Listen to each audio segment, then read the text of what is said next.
তুমি চুপ করে কেন? একটা কিছু সমাধান দাও। পুলিশ আমাদের গতিবিধি প্রায় বন্ধ করে দিয়েছে। সাব ইন্সপেক্টর আকাশ পাগলা কুত্তার মতো আমাদের খুঁজে বেড়াচ্ছে। মেরে ফেলা হয় ইন্সপেক্টর আকাশকে। না না কেন রানী? পুলিশ আমাদের দুশ্মন। আকাশ মরলে অন্তত একজন তো কমবে।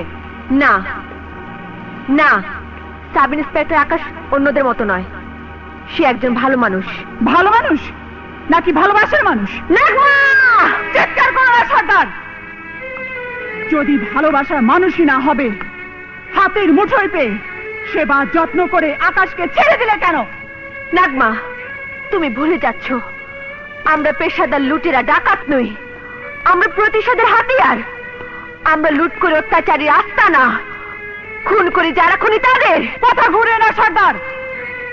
অস্বীকার করতে পারো ওই আকাশ তোমার কেউ না? হ্যাঁ হ্যাঁ, আকাশ আমার কেউ নয়। আকাশের সাথে আমার কোনো সম্পর্ক নেই। আকাশ হতে পারতো আমার অনেক কিছু, কিন্তু কিন্তু আমি এখন ডাকাত, আর আকাশ একজন পুলিশ। আর পুলিশ আমাদের বন্ধু নয়, জানের দুশ্মন। সুতরাং ওই আকাশকে মরতেই হবে।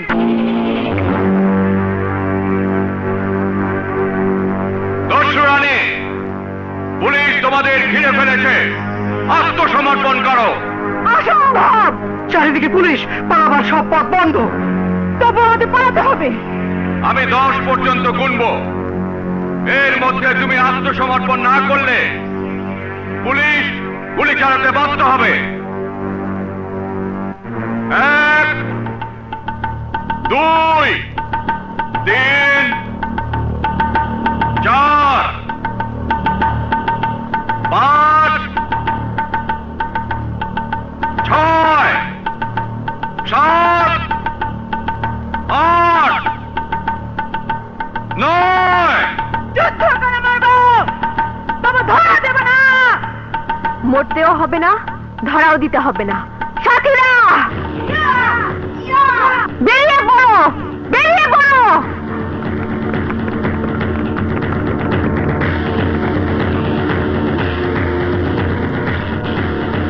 দস্যুরানীকে। আমি দস্যুরানী। রানী? হ্যাঁ। রানী, অস্ত্র ফেলে দাও। না এসপি সাহেব, এবার আমার পালা। আপনার লোকদের বন্দুক ফেলে দিতে বলুন, নইলে আপনার এই অফিসারের লাশ পড়ে যাবে। এসপি সাহেব, অস্ত্র ফেলে দিতে বলুন।